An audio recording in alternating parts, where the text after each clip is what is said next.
ஏதோ ஒரு வந்தா கொஞ்சம் குறைப்பாருன்னு பார்த்தா இருக்கிறத விட அதிகமாகி போச்சு. வீட்டு வாடகையோட காவாசி அதிகமா வருது. இவர் வந்தா கம்மி பண்ணுவாருன்னு பார்த்தோம், ஆனா அதிகமா தான் இருக்கு. இவங்களுடைய அறிவிக்கைகள் எல்லாமே பொய்யாதான் இருக்கு. எவ்வளவுதான் ஆட்சி மாறினாலும் சரி, கட்சி மாறினாலும் சரி, கரண்ட் பில்லு யாருன்னு கட்சியா தான் இருக்குது. இன்னும் இறங்கின மாதிரியே தெரியல. ஆளுங்கட்சான கேட்கறதா என்ன எதிர்கட்சா? இது யார் பண்ண சதி? 1 லிட்டர் பெட்ரோல் கூட வாங்கிட்டேன், வாங்கி பிரச்சனை பண்ணேன். மக்கள் தூக்கி நிக்க வச்சுட்டாங்க. பசங்களை படிக்க வைக்கிறதா இல்ல சாப்பாட்டுக்கு வழி இல்லாத பிச்சை எடுக்கிறதான்னு தெரியாத நிலைமையில வாழ்ந்துருந்தாரு. எனக்கு கரண்ட் பில்ல எந்த மாற்றமும் இல்லைங்க. 200 யூனிட் கொடுக்குறேன் அப்படின்னு சொல்லிட்டு மக்கள் வயிற்றுல அடிச்சிருக்கிற முதல்வர் விஜய்க்கு ரொம்ப நன்றி. இதுக்கான காரணங்களை அவங்களே கண்டுபிடிக்கிறோம்னு சொல்றாங்க. கேட்டா வாடகையோட பார்த்து கரண்ட் பில் தான் அதிகமாகுது.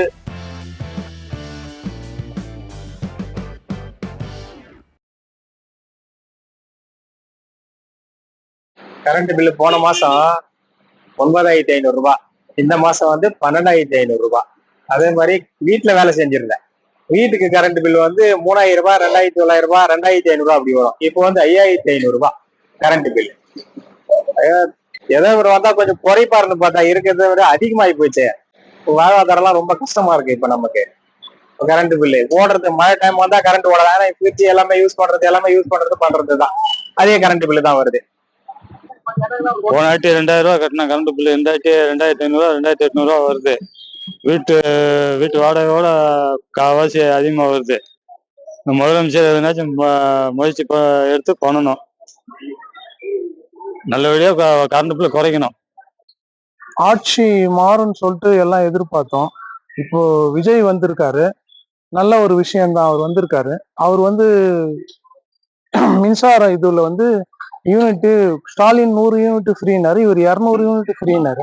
ஆனா போன மாசம் பாத்தீங்கன்னா எனக்கு 7,000 ரூபாய் வந்திருக்கு, இந்த மாசம் பாத்தீங்கன்னா 10,000 ரூபாய் வந்திருக்கு. அது நாங்க போய் யாருக்கிட்ட போய் சொல்றது பொதுமக்கள் குறைகள் எல்லாம்? இது போல எலக்ட்ரானிக்ஸ் பொருள் எல்லாமே விலைவாசி அதிகமாயிடுச்சு. இவர் வந்தா கம்மி பண்ணுவாருன்னு பார்த்தோம், ஆனா அதிகமா தான் இருக்கு. அது எப்படி அது பொருளாதாரம் அப்படின்றத நீங்க தான் நிர்ணயிக்கணும். பொதுமக்கள் எல்லாருமே இப்போ இருக்கிறவங்க வாங்கிறாங்க, இல்லாதவங்க எல்லாம் எப்படி கட்டுவாங்க, எப்படி வாங்குவாங்கன்றத நீங்க தான் யோசிச்சு பார்த்து அதை கரெக்ட் பண்ண. எல்லாம் நாங்க விஜய் குறை சொல்லல. சில விஷயங்கள் அவருக்கு போய் பொதுப்படியா போய் சேராது. அந்த விஷயங்கள் எல்லாமே போற மாதிரி கரெக்டா அவருக்கு போய் சேர்ற மாதிரி இருந்தா கொஞ்சம் நல்லா இருக்கும். அவ்வளவுதான். நன்றி, வணக்கம். போன வாட்டியோட இந்த வாட்டி கரண்ட் பில் அதிகமா இருக்கு. முதலமைச்சர் கொஞ்சம் பார்த்து சரி பண்ணலாம். ஹலோ, வணக்கம். போன வாட்டிக்கு 1,200 ரூபாய் வந்தது கரண்ட் பில்லு. இந்த வாட்டி 3,354 ரூபா வந்திருக்கு. எக்ஸ்ட்ராவே வந்திருக்கு கரண்ட் பில்லு. இது சிஎம் சார் பார்த்து கொஞ்சம் ஏழைங்களுக்கு உதவி செஞ்சா நல்லா இருக்கும். கரண்ட் பில் போன மாசம் மீடியமா இருந்தது, இப்போ கொஞ்சம் கூடி இருக்குது. இதெல்லாம் காரணம் முதலமைச்சர் தலையிட்டு அந்த வேலையெல்லாம் செஞ்சா நாட்டு மக்களுக்கு நல்லா இருக்கும். என்னங்க பண்றது? எவ்வளவுதான் ஆட்சி மாறினாலும் சரி, கட்சி மாறினாலும் சரி, கரண்ட் பில்லு யாருன்னு கட்சியா தான் இருக்குது. இன்னும் இறங்கின மாதிரியே தெரியல. எப்போ பார்த்து ஏறினாங்கிற கண்டி இப்ப வாடகையோட பார்த்து கரண்ட் பில் தான் அதிகமாகுது. மாசத்துக்கு 6,000 ரூபாய் கட்ட வேண்டியதாகுது கரண்ட் பில்ல. இது மாதிரி கட்டினா எங்க நாடு உருப்பட சொல்லு பார்க்கலாம். விலைவாசி உயர்வு கட்டுப்படுத்துவாங்க, எல்லாம் கட்டுப்பாட்டுல கொண்டு வருவான்றாங்க. மின்சாரத்தை கட்டுப்படுத்துவான்றாங்க. கட்டுப்படுத்துற மாதிரி தெரியல. கஷ்டப்பட்டு தான் இருக்கிறான். கரண்ட் பில்லு கட்டின்னு தான் இருக்கிறோம். அதுக்கு எதனா ஒரு வழி தேடுங்க. முதல்ல இதுக்கு ஒரு முடிவு எடுங்க. மக்களுக்கு வாழ்வாதாரத்துக்கு என்ன தேவையோ அது அடிப்படை தேவைகளை தமிழகத்துக்கு கருத்துல கொண்டு இனிமேலும் இது மாதிரி வராத அளவுக்கு அது கொஞ்சம் நடவடிக்கை எடுக்க மாதிரி கேட்டுக்கொள்கிறேன். நன்றி. போன மாசம் எனக்கு 1,500 ரூபா வந்தது சார் கரண்ட் பில்லு. இந்த மாசம் அப்படியே டபுளா வந்துக்குது. இது யாரான்னு தான் கேட்கறது? ஆளுங்கட்சான கேட்கறதா இல்லை எதிர்கட்சா? இது யார் பண்ண சதி? யாரதான் கேட்கறது சொல்லுங்க? எல்லாம் கரண்ட் பில் யூனிட்டுக்கு இவ்வளவு கம்மியாகும் அவ்வளவு கம்மியாகும்னு சொன்னீங்க. யாருமே எதுவுமே பண்ணல. அந்த கட்சி அப்படித்தான் பண்ணாங்க, இப்ப ஆளுங்கட்சி அப்படித்தான் பண்ணுகிறாங்க. ஃபர்ஸ்ட் கட்டினது 900 ரூபாய் கட்டினேன், 2வது கட்டும் போது 800 ரூபாய் கட்டினேன். இப்போ 2,730 ரூபா வந்துக்குது. என்ன காரணம் ஈபில போய் கேட்டா நான் ஒன்றும் பண்ண முடியாதுன்றான். நான் இதுக்கு ஃபைட் பண்றேன், ரோட்ல உட்காந்து ஃபைட் பண்ணேன். நான் ஒன்றும் பண்ண முடியாதுன்றான். இப்போ எல்லா ஜனங்களாம் ஒரே சண்டை போட ஆரம்பிச்சான். என்னப்பா இந்த மாதிரி பண்றேன் அப்படின்னு. நான் பெட்ரோல் ஊற்றி கொளுத்துறதுக்கு கூட ரெடியா இருந்தேன். 1 லிட்டர் பெட்ரோல் கூட வாங்கிட்டேன், வாங்கி பிரச்சனை பண்ணேன். மக்கள் தூக்கி நிக்க வச்சுட்டாங்க. ஏன்பா இந்த மாதிரி பண்றீங்க? இந்த மாதிரி பண்ணக்கூடாது. இது இபி ஆபீஸ், அந்த மங்காடு இபி இல்ல சார், அங்க நான் போய் இபில போய் பிரச்சனை பண்ணேன். என் வேலையெல்லாம் ஒரு நாள் லீவ் போட்டு போய் பிரச்சனை பண்ணேன். லெட்டரும் எழுதி கொடுத்தேன். இதுக்கு எந்த ஆக்ஷனும் எடுக்கல. இது முதலமைச்சர் என்ன நடவடிக்கை எடுக்கிறாரோ எடுக்கட்டும். போன மாசம் இருந்த கரண்ட் பில்லுக்கு இந்த மாசம் போன மாசத்தோட கம்மியா இருந்துச்சு, இந்த மாசம் அதிகமா தான் வந்திருக்கு. 500 இருந்தா 1000 ரூபாய் ஆயிடுச்சு. போன மாசம் நான் வந்து 2 மாசத்துக்கு ஒரு வாட்டி கரண்ட் பில் வருகிறாங்க. அதுல வந்து போன மாசம் கட்டினது வந்து நான் 250 ரூபாய், இந்த மாசம் வந்து 850 ரூபாய் ஆகிறாங்க. இது இப்படியே கண்டினியூ ஆச்சுன்னா நான் எப்படி என் வாழ்க்கையை நடத்துறது? நான் இருக்கிறத வாடகை 4000 ரூபாய் வாடகை, கரண்ட் பில்லு 850 ரூபாய், சம்பாதிக்கிறத நான் வந்து 7000 ரூபாய்.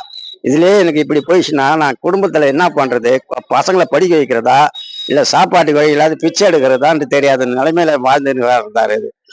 இதுக்கோசம் தமிழக முதலமைச்சரான திரு விஜய் ஜோசப் அவர்கள் எதையாவது எங்களால முடிஞ்சதை நாங்க உங்க கோரிக்கையா வைக்கிறோம். நீங்க உங்களால முடிஞ்சதை எங்களுக்கு எதனா செஞ்சு தருமாறு கேட்டுக்கிறேன். எனக்கு கரண்ட் பில்ல எந்த மாற்றமும் இல்லைங்க. 500, அதாவது அவர் ஃப்ரீயா தரேன்னு சொன்னது அடிப்படை மக்களுக்கு தான். கஷ்டப்படுற மக்களுக்கு ஃப்ரீயா தரேன்றதை தந்துட்டு தான் இருக்காரு.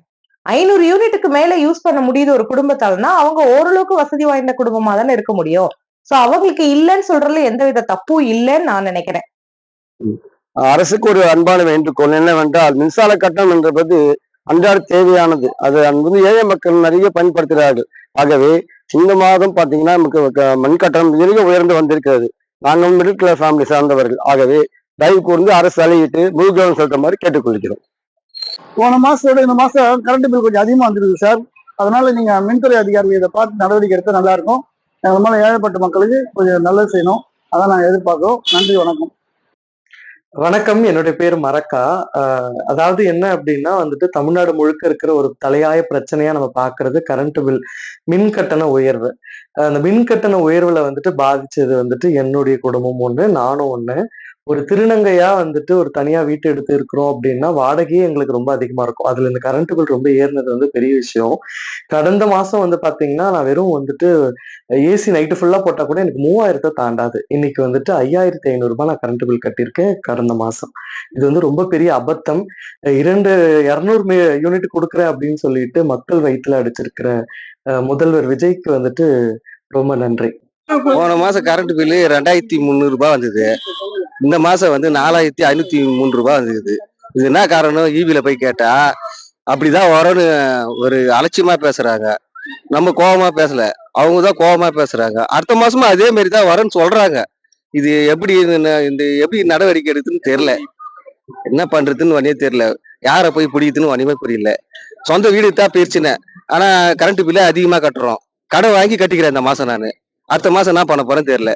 நான் ஒரே ஆளு தான் வேலைக்கு போறேன். ஒரே ஆளு வருமானம் வந்து கம்மி தான். அதுலயே 5000 ரூபாய் நான் கரண்ட் பில் கட்டணும்னா நான் எங்க போறது? இது முதலமைச்சர் ஐயா தான் ஒரு நடவடிக்கை எடுக்கணும்.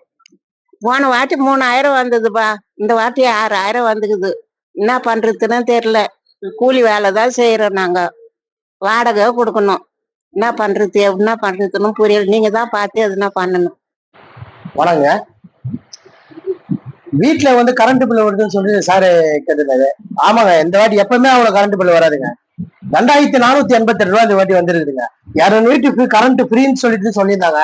அதை கழிச்சுட்டு போறாங்களா கழிச்சுட்டு போடலையான்னு தெரியல. ஏன்னா இந்த இருக்கிற சூழ்நிலை வந்து நம்ம முதல்வர் மேலே தப்பு சொல்ல முடியாது.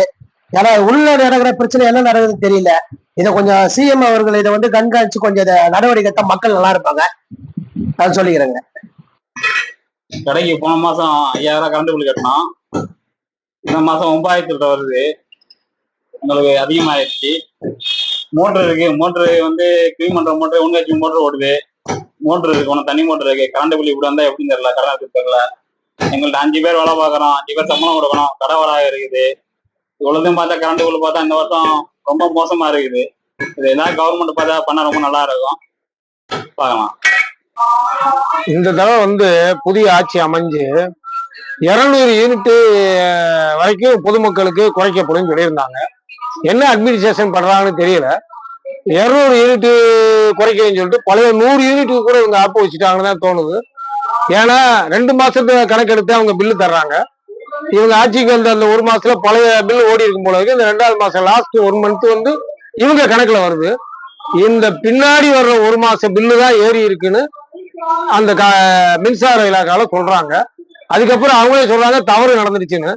இவங்களுடைய அறிவிக்கையில வந்து எல்லாமே பொய்யாதான் இருக்கு. 200 யூனிட் குறைக்கிறதுனா அதுக்கு சில யாருக்கு குறைக்கிறோங்கிறத இவங்க இப்ப திடீர்னு மாத்திருக்காங்க. 200 யூனிட் வரைக்கும் யூஸ் பண்றவங்களுக்கு மட்டும்தான் 200 யூனிட் ஃப்ரீ. அப்ப ஏற்கனவே இருக்கவங்களுக்கு 100 யூனிட் ஃப்ரீங்கிறது இவங்க சொல்லியிருந்தாங்க. அந்த 100 யூனிட் கூட இந்த ஃப்ரீயா வரல. கட்டணம் வந்து 2000, 1000, 3000, 5000, 7000 நிறைய எக்ஸ்ட்ரா வந்திருக்கு.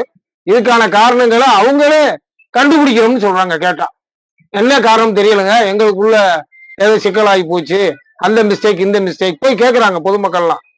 மின்சார ஆஃபீஸ்ல போய் கேட்கறாங்க. அவங்க வந்து என்னன்னு தெரியலங்க, குளறுபடி ஆயிடுச்சு, அதாயிடுச்சு, இதாயிடுச்சு, நெக்ஸ்ட் மந்த் ஏதாவது விலை கிடைக்கும், எங்களுக்கு எதுவும் தெரியலன்னு புலம்புறாங்க. பில்லை கட்டிட்டு போக சொல்றாங்க. எல்லாரும் கட்டிட்டு வர்றாங்க. பில்லு வந்து ரொம்ப அதிகமா வந்திருக்கு. இதே நிலை நீடிச்சா அடுத்த 2 மாசம் வரக்கூடிய பில்லு இதை விட டபுள் மடங்கு ட்ரிபிள் மடங்காக வாய்ப்பு இருக்கு. இதை வந்து மின்சார அந்த துறையை சார்ந்த மந்திரி அந்த அபிஷியல் மீட்டிங் போட்டு என்னன்னு கேட்கணும். இல்லைன்னா நீங்க எந்த நோக்கத்துக்காக ஆட்சிக்கு வந்தீங்களோ அது உங்களுக்கே ஃபெயிலியர் ஆகிடும்.